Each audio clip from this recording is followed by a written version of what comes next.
Good evening. As we go to air, the Iran war is widening with both attacks and threats. Another country's been dragged in and the death toll is mounting. In Bahrain, its largest oil refinery has been hit by Iranian missiles, the key facility now crippled. The US and Israel launching a fresh wave of bombings as Iran insists it will keep on fighting. Our chief reporter Chris Reason is in the Middle East. In western Iran, a governor's office takes a direct hit. Emergency services scramble to find victims as another country is dragged into war. Azerbaijan under drone attack at the airport and near a school. Iran denies all blame. But the leaderless nation's attack on Bahrain, undeniable. My God! One of the biggest refineries in the Middle East engulfed. Not a good time to be America's friend. Or its enemy. This stadium levelled, targeted as an enemy stronghold. At sea, this drone launcher blown to bits by the US. While in the sky, an Israeli F-35 takes down an Iranian jet. Israel's first dogfight in 40 years. As far away as Cyprus, Iran triggers air raid sirens at a Royal Air Force base as the Brits send in reinforcements. Here, the RAF obliterating a drone over Jordan, but on the ground, fleeing Iranians are defiant. They cannot defeat Iran. On Iranian TV, a senior cleric calls for President Trump's blood. NBC Nightly News. On US TV, Iran's foreign minister. We are not asking for a ceasefire. Are you afraid of a U.S. invasion in your country? No, we are waiting for them. We're destroying more of Iran's missiles and drone capability every single hour. Their Navy is gone. Other than that, they're doing quite well. We are built for this fight, and we are in it to win it.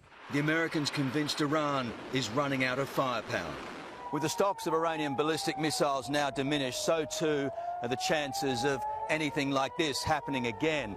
This was the result of just one missile. This entire block flattened. The sirens ringing out again over Beach Shemesh, where this week 9 were killed when an Iranian missile slammed straight into the village bomb shelter, its half-ton warhead penetrating the roof. The extraordinary thing about the direct hit onto this shelter, despite what you see with the twisted metal, the rubble and the collapsed roof, is that most people survived. The structure held just. Most of those killed in the missile tragedy were caught outside in this. And on the scene to help, this 25-year-old Australian soldier. Confronting? Look, it's part of the work. I mean, this is something that we've been training for a long time. In from Melbourne, another from Melbourne here.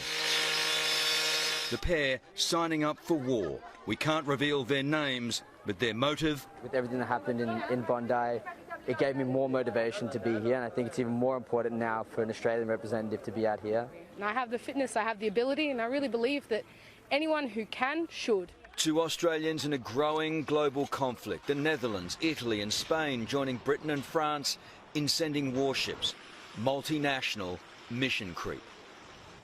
Let's go live now to Chief Reporter Chris Reason in central Israel this evening. Chris, Israel has again stepped up its air campaign in Lebanon.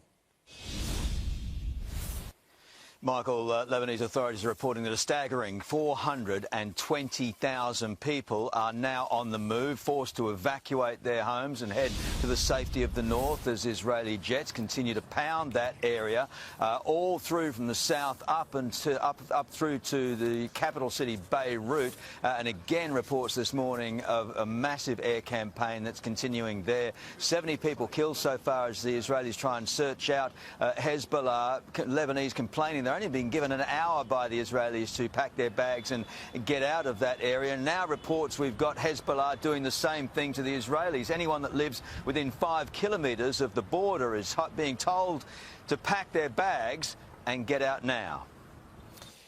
All right, Chris Reason there, thank you very much. Now to correspondent Jacqueline Robson in Tel Aviv. Jackie, Iran's launching cluster missiles, which is a huge problem for Israel. Angie, there's been plenty of talk Iran was using these controversial types of warheads, and last night we saw it in action on multiple videos flying across the skies towards central Israel. These cluster bombs, they break up and scatter upon descent, releasing around 20 or so smaller munitions that fall widely and indiscriminately, making it near impossible for the Iron Dome defences to lock on and intercept. Last night it caused fire and damage to residential homes. These bombs posing a greater risk to civilians. There are questions about how Iran obtained this technology. There are the suggestions it may have come from Russia or China. Jackie Robson, thank you. Well, Australia's role in one of the biggest flashpoints of the Iran conflict so far has been revealed. It's been confirmed 3 Australians were on that US submarine that sank an Iranian warship. It sparked claims that the unfolding crisis in the Middle East now has our fingerprints. The visiting leader who counsels middle powers like Australia to distance themselves from big powers, Canada's Mark Carney leaves Canberra as details emerge on how tightly we're tied to the United States. Labor's statement since this war began that Australia is not directly involved in the war has been a lie. The view from a US submarine this week as it sinks Iranian frigate the Dina off Sri Lanka. At least 87 dead. Were Australians on the American sub? We won't confirm exactly where people are. But then... I can confirm that there were 3 Australian personnel on board that vessel. The PM's concession surprising some who know the secrecy around submarine operations. I think he's been pushed and he's done what he felt he needed to do, but I think it strikes a terrible precedent. I can confirm also, though, that no Australian personnel have participated in any offensive action against Iran. Just last month, Australia's HMAS Warramunga joined an international naval event in India with the Iranian frigate. According to the Greens, today's revelation means Australia is not only involved in the Middle East conflict, it's implicated in a war crime, and the powers here had no say in it. The decision was made years ago when we chose to go into AUKUS. We handed over our autonomy. You can't be half-hearted about that, and there's no point us having a national nervous breakdown that this has occurred. Former Army Chief Peter Lay says the Greens are wrong to question critical training for Australian submariners. But they wouldn't be involved in the kill decisions. They wouldn't be involved in pressing the big red button to make the torpedo go. America's military is deeply embedded in specialist systems and bases across Australia. Our defence knitted into theirs through intelligence, naval communication, even space surveillance. The Americans look at us and see a geographic sweet spot, putting Australia close by as the US goes after Iran. Let's go straight to Tim now, live from Canberra, because, Tim, you have some breaking news on an incident involving China's military. Yes, Michael, just minutes ago, Defence released details of what it says was an unsafe and unprofessional interaction just 2 days ago between 2 helicopters, one from the ADF, the other from China's Navy. The Australian aircraft launched from HMAS Toowoomba, operating in international waters above the Yellow Sea, monitoring UN sanctions against North Korea. Now, Defence says the Chinese helicopter matched the Australian chopper's altitude, then accelerated and rolled towards the ADF aircraft, forcing evasive action. No personnel injured, no damage to either aircraft, but our government says it has communicated its concern to Beijing. It says the Australians operated at all times within international law. All right, thank you, Tim. Tim Lester there in Canberra. Petrol prices in Sydney are tonight hitting $3 a litre as concerns deepen over oil supplies from the Middle East. Let's go live to Clementine Cuneo at Liverpool. Clem, we were warned this was coming. Angie, that's right. This metro here at Liverpool behind me tonight lays claim to the most expensive fuel in Sydney. $2.99 a litre. Now, admittedly, that is for unleaded 98.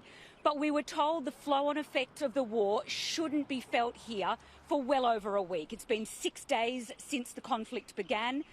Last Friday, the average price of unleaded in Sydney was $1.99. Tonight, it's $2.15 as drivers continue to queue to fill up. Of course, it's going to be very hard. Some places all right, some places is higher. Filled up earlier in the week and that cost me about $50, and that fill up now has just cost me $90.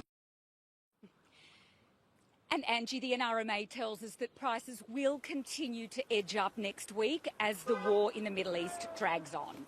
Clementine Cuneo, thank you.